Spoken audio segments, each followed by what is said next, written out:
Okay, so this is Friday,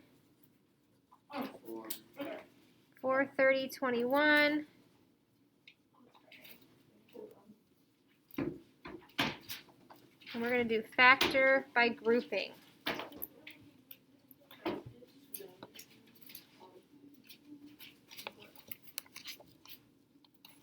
guys are going to love this. Promise.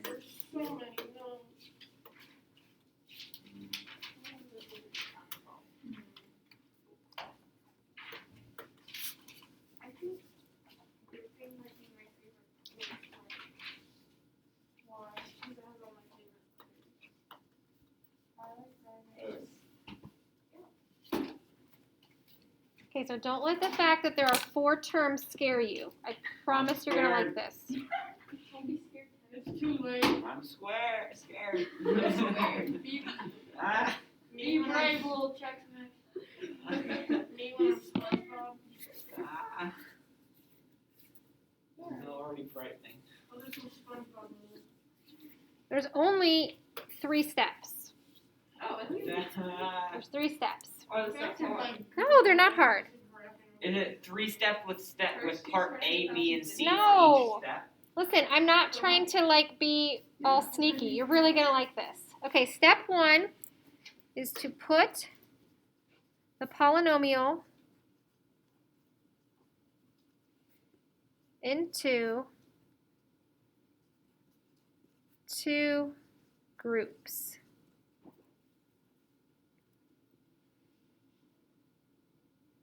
And this is one of those times where you absolutely need these in order, descending order of exponents, because that will help. So 5x to the third minus x squared plus 15x minus 3. And I'm just going to put a little ledge underneath the 2 groups. So the first 2 terms go in one group, the second 2 terms go in the second group.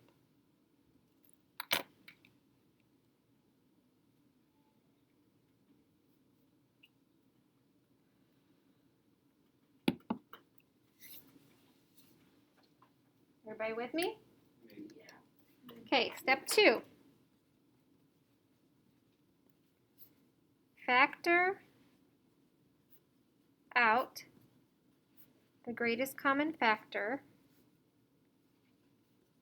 of each group.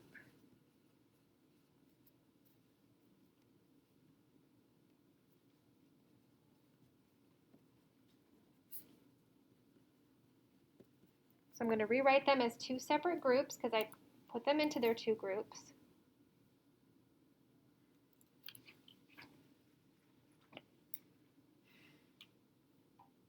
What is the greatest common factor of 5x to the third minus x squared?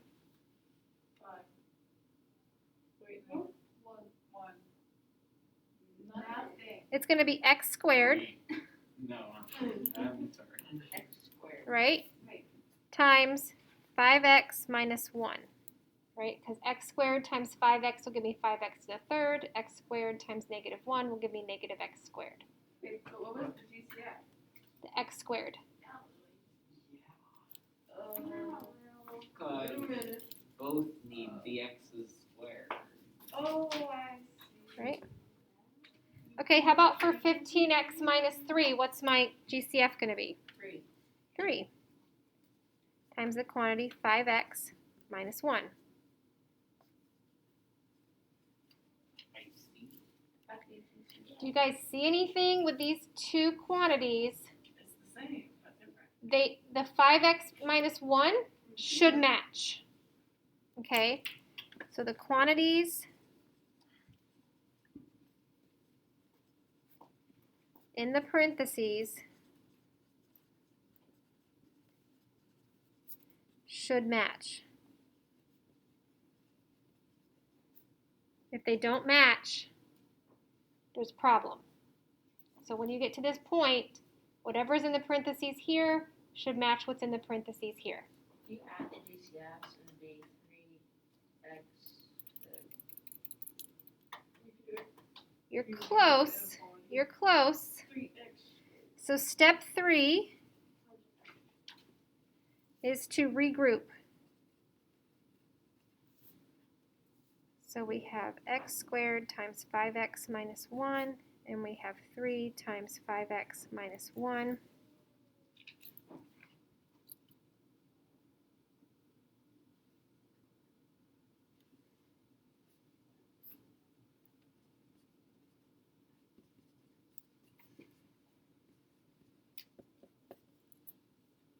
So the x squared and the 3 becomes x squared plus 3, and the 5x minus 1 just comes down as one quantity.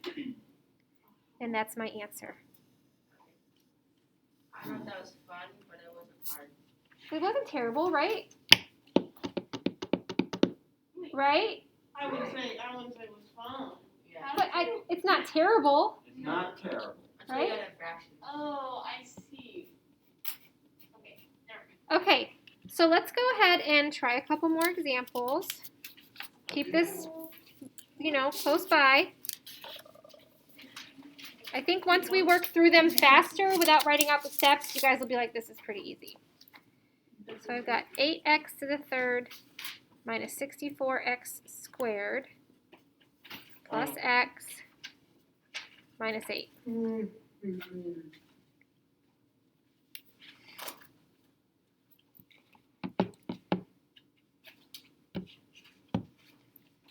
So my first step is to put them into groups.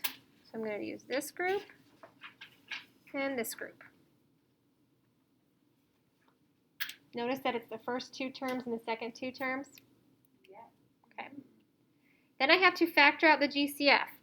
So what's the GCF of 8x to the third minus 64x squared? 8x squared times x minus 8. And I know that my next quantity, this has to match. So what can I factor out of here so that I get x minus 8? A 1. Which seems weird. Could you just like write parentheses? You need the 1 there because when we combine these, we get 8x squared plus 1 times the quantity x minus 8. And that's my final answer. So you have to factor out that 1 so that you get it into this first quantity.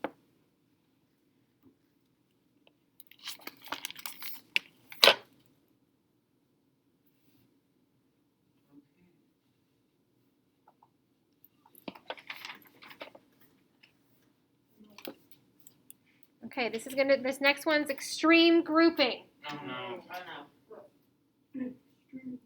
Extreme. Extremely exciting. That's debatable, but okay. Okay, so just copy this down.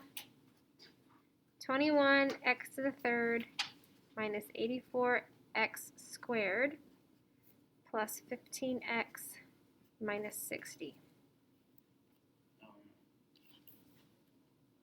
Don't start anything yet. Just wait until I give you more directions. I got the answer.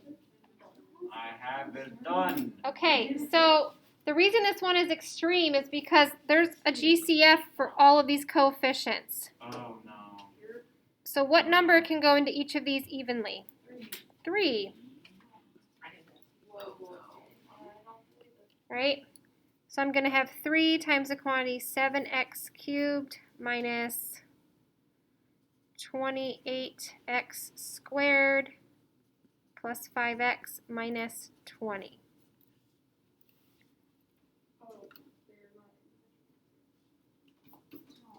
And this is like with all the other times when we had greatest common factors. We're going to ignore this 3 until the end.